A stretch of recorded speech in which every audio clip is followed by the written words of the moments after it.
after that election, the governor-elect, to be precise, my brother did, that we were going to appoint someone else. I didn't want to go to the Senate.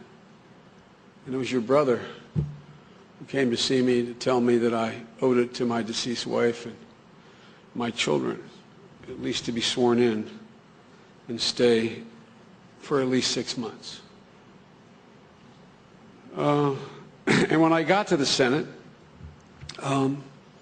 he would literally come by once or twice a week to my office in the middle of the afternoon, and I didn't want to be there. I wanted to get the hell home. I didn't want to be around.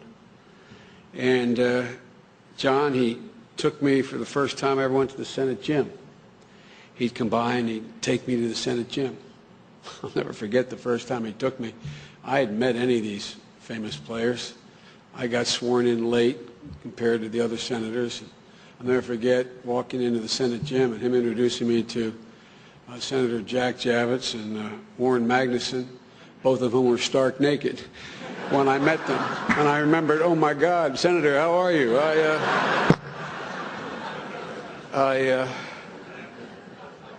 But he never, he sort of took on the role of being my older brother. He just was there all the time, and I never asked. And I never could really understand, to tell you the truth, at first. I didn't understand why he was going out of his way for me this way. He got me on the committees that I ended up chairing.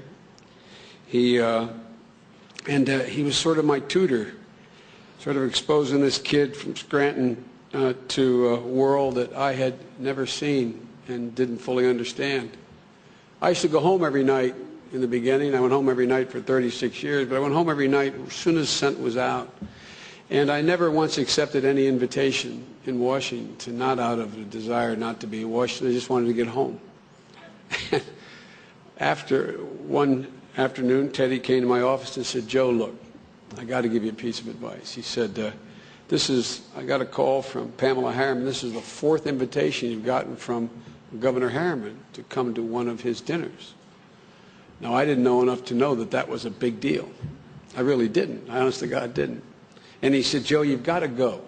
You've got to go. It just doesn't look, I'll go with you. And I'll never forget going into Averell Harriman's home in Georgetown and sitting he was sitting in a armchair, a wing chair.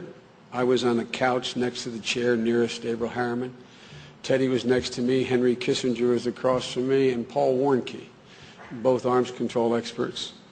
And I was this 30-year-old kid, and Averell Harriman had a way of sort of trying to include everybody in the conversation. They were talking about a complicated arms control agreement. It used to be the SALT agreement, and this discussion was going on. And all of a sudden, Averell Harriman looked at me and said, well, Joe, what do the young people think about this? I didn't know what the hell to say, John. I was scared to death. I didn't want to make a fool of me. Here I was, a United States Senator. So I reached over and picked an object up off the coffee table. And I was nervous, and I was flipping it back and forth in my hands like this as I answered the question. And I noticed everyone stiffened up when I was talking. And the butler came in and said, time for dinner, and everybody immediately got up and bolted for the dinner table. And your dad grabbed my arm and he said, God damn it, put that thing down. He said, that costs more than your house. I was flipping a Fabergé egg in my hands. So the sophisticated kid from Delaware, it seemed like every single thing I did, he was there. When my character was under attack, I sat with the committee and said, maybe I shouldn't chair this committee till this gets settled. And your father stood up and said, no, you stay right where you are. And I said, well, let me explain. And he said before 10 of my colleagues, he said, we know you. You don't have to explain a single thing. And walked out of the conference room. We walked back into the hearing.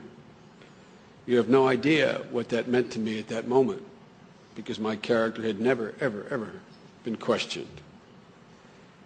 You know, I was sitting in Wilmington, Delaware, after recuperating for 6 months from 2 cranial aneurysms and a major embolism, and kind of feeling sorry for myself. And all of a sudden, up my old dusty driveway comes a cab, and out jumps Teddy Kennedy. And he had a great big, turns out to be a picture frame under his arm. It was about 2.5 by 3 feet. And I was sitting by a pool, and he walked over, and he said, "Where can I change?" And he had a bathing suit with him. Put on his bathing suit, came back out, and he said, "I want to give you this." And he gave me this picture of a big Irish stag. And he said to my Irish chairman, "Come back, I need you." He sat there for 6 hours with me. Got back and called a cab, got back in the train and went back. You know, for 36 years, I had the privilege of every single solitary day going to work every morning with Teddy Kennedy. I had the privilege every day for 36 years to witness history. I had the privilege the last 20 of those years to sit literally next to him every single day. And in the process, he had an incredible impact on me, and I noticed everyone around him. He constantly renewed my faith and optimism in the possible. I never once saw your father with a defeatist attitude. I never saw him petty. I never saw him act in a small way. And as a consequence, he made us all bigger. Both his friends, his allies, and his foes. His dignity, his lack of vitriol, his lack of pettiness forced some of the less generous members of our community to have to act bigger than they were. It was remarkable to watch. People say, and we've all have our theories of why Teddy was so successful as his legislator. I think one of them was people didn't want to look small in front of him, even the people who were small. The astounding thing to me, after 36 years of having as a consequence of just, as my mother would say, living long, I've gotten to meet almost every major political figure in the world, and that's not hyperbole, it's literally true.